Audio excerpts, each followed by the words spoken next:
총선 백서 지금 이제 TF팀, 태스크포스 팀을 둘러싸고 논란이 계속해 가지고 이어지고 있는데 여러분들은 지금 시청하시는 분들은 어떻게 생각하시는지 모르겠습니다만 저 같은 경우는 이게 처음에 이제 그 총선 백서에 대해 가지고 성역 없이 정말 그 총선 패배에 대한 원인이 무엇인지를 분석하고 고쳐나가겠다라고 했었을 때 응원을 많이 했습니다. 뭐 응원 안 할 사람이 누가 있겠습니까? 국민의힘이 총선에서 대패를 했는데 그 이후에 당연히 뭐 총선 패배의 원인에 대해서 분석하고 고쳐나가야 된다. 누가 그거에 대해 가지고 뭐 반대를 하겠습니까? 그런데 이 문제가 뭐냐면 시간이 지나면 지날수록 이상하리만큼 이 지금 총선 백서 TF팀이 정치적으로 해석이 되고 있단 말이에요. 저는 그 살다가 지금까지 뭐 총선이 뭐 한두 번 있었던 것도 아니고 매번 총선이 끝날 때마다 이렇게 백서를 만드는 작업을 가졌는데 지금처럼 이렇게 시끄러웠던 적이 있었는가라는 생각이 듭니다. 아마 대부분의 분들 같은 경우는 아니 무슨 뭔 놈의 뭐 총선 백서라는 게 있기나 있었어 싶으실 것 같아요. 그렇지 않습니까? 뭐 총선 끝나고 난 다음에 총선 백서가 뭐라고 내용이 만들어지는지 그거에 대해서 뭐 논란이 된 적이 있었습니까? 한 번도 없죠, 사실. 근데 이번에는 유독 이 지금 총선 백서라는 것을 둘러싸고 여러 가지 논란이 나오고 있는데 그 논란의 이제 그 골자는 간단한 겁니다. 사실상 이 총선 백서라고 하는 것이 말만 좋아가지고 총선에 대한 패배 원인을 파악한다라는 것이지 사실상 한 명을 향하고 있는 거 아니냐. 그리고 그 한 명이 누구라는 데는 지금 많은 분들이 공감하고 계세요. 한동훈 위원장이라는 거에 대해서는 공감하고 있죠. 물론 이제 제일 처음에 같은 경우는 성역이 없다라고 얘기하면서 윤석열 대통령 또한 마찬가지로 이제 뭐 이번에 우리가 면담을 할 수가 있고 뭐 대통령실도 마찬가지로 면담할 수 있다. 이런 식으로 양쪽 다 패배에 대한 책임을 분석하는 것처럼 보였지만 그거는 벌써 한 몇 주 전의 얘기인 것 같고 사실 지금 이제 대부분의 종편 패널분들도 그렇고 종편에서도 그렇고 이 지금 이제 총선 백서라고 하는 것이 대통령실을 향하고 있기보다도 한동훈 위원장을 향하고 있다라고 하는 부분에 대해서는 분명히 공감대가 형성이 되어 있는 것 같습니다. 그래서 뭐 나오고 있는 기사도 이렇습니다. 국민의힘 총선 백서 TF팀 한동훈 저격 논란에 대해 가지고 한 명을 위해서 작성하는 것은 아니다. 이렇게 이제 또 기사 제목이 나오고 있죠.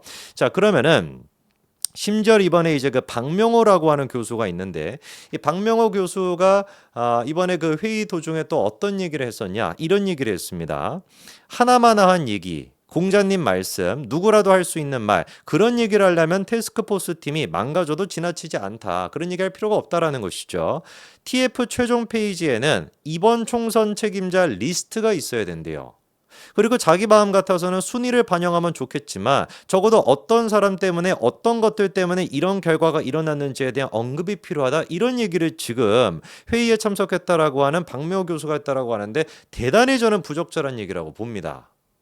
이거는 말이 안 되는 거거든요. 아니 무슨 총선 지금 뭐 백서를 만들겠다라고 하는 사람이 이건 무슨 뭐 판사입니까? 예? 무슨 뭐 죄인을 지금 자기들이 뭐 가려내는 겁니까? 누구를 위해 가지고 이런 걸 하겠다라는 거예요, 도대체?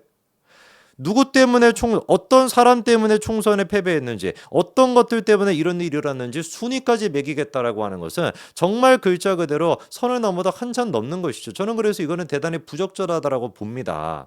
물론 이제 우리가 이 TF 총선 백서에 대해 가지고 여러 가지 성역을 가르지 않고 뭐 다뤄야 된다라는 거는 맞기는 맞지만 이거 자체가 또 다른 뭐가 돼서는 안 되는 거예요. 분열을 낳고 어떤 특정인한테 이거를 갖다 책임을 둘러싸고 뭐 이렇게 하고 이런 용도로 쓰여서는 안 되는 거겠죠. 그렇죠? 자, 그러면은 왜 도대체 많은 사람들이 이 지금 총선 백서라고 하는 것이 한동훈 위원장을 향하고 있다라고 보는 것이냐? 예컨대 이제 그 설문지에 이런 내용이 들어가 있습니다. 비상대책위원장의 메시지와 지원 유세가 선거에 도움이 됐냐? 뭐 이런 얘기가 들어가 있고요. 저는 개인적으로 좀 놀랐던 게 이건데 한동훈 총괄선대위원장의 실질적 원톱 체제가 민주당의 이재명, 김부겸, 이해찬 3톱, 3톱 체제보다 선거운동에 효과적이었나? 이런 얘기가 들어가 있습니다. 아니 저는 좀 납득이 안 되는 것이 이재명, 김부겸, 이해찬 3톱이 애당초 이게 맞습니까? 정말로 3톱 체제였습니까?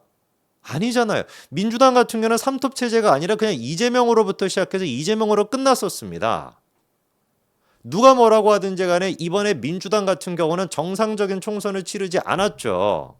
누가 뭐라고 하든지 간에 이번에 민주당 같은 경우는 이재명을 위한 총선을 치렀습니다. 그냥 겉보이게도 아니고 이재명 본인 스스로가 허구한 날 서초동에 가가지고 재판받느라고 제대로 선거 관리를 못할 것 같으니 실제로 그러지도 못했고, 그러니까 이제 어부지리로 김부겸과 이해찬을 거기다가 앉혀놓은 거 아닙니까? 이거는 뭐 삼척동자도 다 아는 얘긴데, 이제 와가지고 총선이 끝나고 난 다음에 한동훈 위원장의 원톱 체제, 실질적인 원톱 체제가 뭔가 좀 총선 패배의 원인이었던 거 아니냐, 차라리 우리도 민주당처럼 3톱 차례 3톱 체제로 가는 게 좋지 않았냐 라는 식으로 이게 왜 설문지에 제가 들어가 있는지 이게 이해가 잘 안 돼요. 아니, 상식적으로 이게 말이 되는 얘기입니까? 민주당이 그러면 공천 과정을 제대로 했습니까? 3톱 체제가 이게 정상적인 체제였습니까? 애당초 총선 백서를 만들겠다라고 하면은 제가 봤을 때 그냥 백지 상태로 줘가지고 총선에서 이번에 낙선한 사람들, 그리고 또 후보자, 이런 사람들한테 자유롭게 의견을 개진해 보십시오 라고 하든지,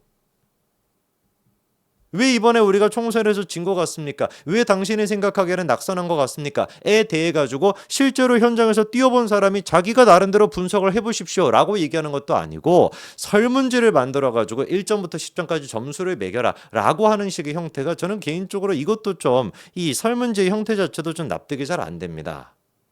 그러다 보니까 지금 이거에 대한 어떤 비판이 지금 이제 태스크포트 팀의 단장을 맡고 있는 조정원 의원한테 향할 수밖에 없는 상태이죠. 저도 그 심정이 이해가 됩니다. 한동훈 위원장을 지지하시는 분들이 이 조정원 지금 이제 그 위원장에 대해 가지고, 뭐 조정원 지금 뭐 위원장도 하는 얘기 들어보니까 뭐 자기가 뭐 비판 뭐 비난까지 막 그렇게 막 수백 통의 문자까지 받았다라고 얘기를 하던데, 저는 그 한동훈 위원장을 지지하시는 분들의 심경이 이해가 돼요.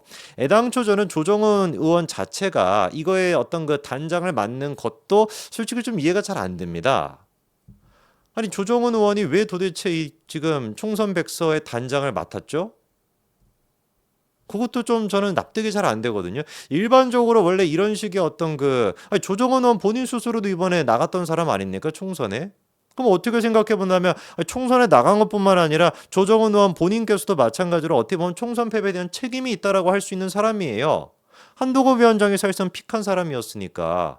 그리고 또 마찬가지로 인재 선발하는 과정에서도 영향을 끼쳤으니까.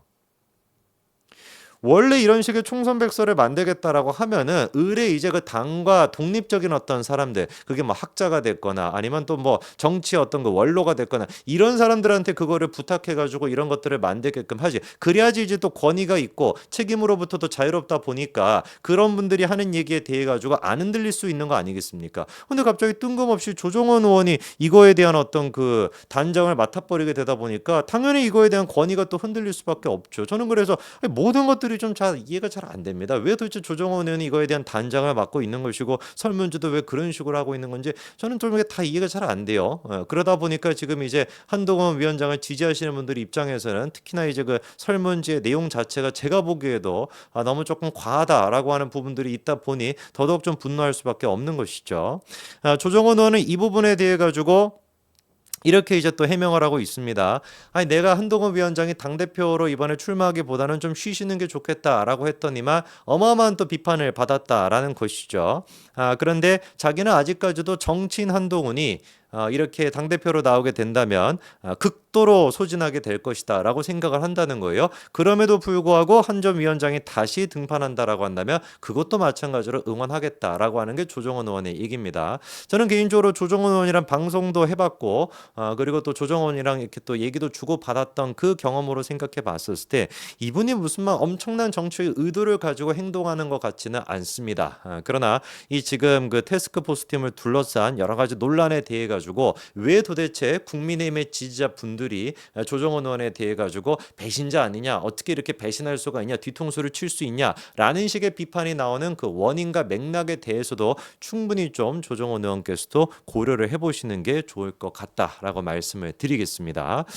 지금 그리고 이제 그 천목회라고 여러분 알고 계시죠, 그렇죠? 첫 번째 첫 주 이제 그 목요일마다 만난다 이래가지고 이제 또 천목회라고 이제 있는데 여기에서는 이제 그 황우엽 위원장한테 전대 룰을 바꾸는 거에 대해서 민심 50%랑 당원 50% 이렇게 제안했다라고 해요.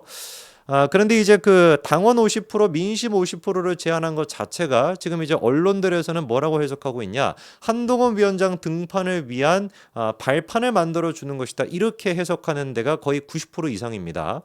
그리고 천목회 또한 마찬가지로 거기 이제 그 간사를 맡고 있는 이재영이었나요? 그분도 제가 아는 분인데 그분 또한 마찬가지로 한동훈 위원장 등판에 대해 가지고 긍정적으로 지금 계속해 가지고 얘기하고 있거든요. 그러다 보니까 당원 50% 일반 50%가 왜 도대체 한동훈 위원장한테 이롭다라는 거야, 유익하다라는 거야 라는 의문이 좀 드실 것 같은데 언론들이 분석하는 거랑 그다음에 이재영 간사가 분석하는 것 같은 경우는 일반 지금 여론에서 압도적 1위가 누구기 때문에 한동훈 위원장이기 때문에 그리고 당원 또한 마찬가지로 압도적인 지지를 받는 게 한동훈이기 때문에 오히려 당원 50과 일반 50으로 했었을 때 한동훈 위원장의 당선 가능성이 더 높다 이렇게 이제 언론들이 분석하고 있는 것 같습니다. 그리고 일반 50%가 되게 된다면 안철수라든지 아니면 나경원 당선인이라든지 이런 분들이 오히려 불리해질 수 있다라고 하는 게 여론의 지금 언론의 지금 분석이고 그리고 또 천목회 입장인 것 같은데 글쎄요 뭐 당원 50% 하나 일반 50% 하나 일반 30% 하나 뭐 당원 70% 하나 뭐로 하든지 간에 제가 봤을 때 지금 현재 기세는 한동훈 위원장이 당대표가 되는 것은 거의 명확해 보이는 게 사실입니다. 네, 여기까지 말씀드리겠습니다.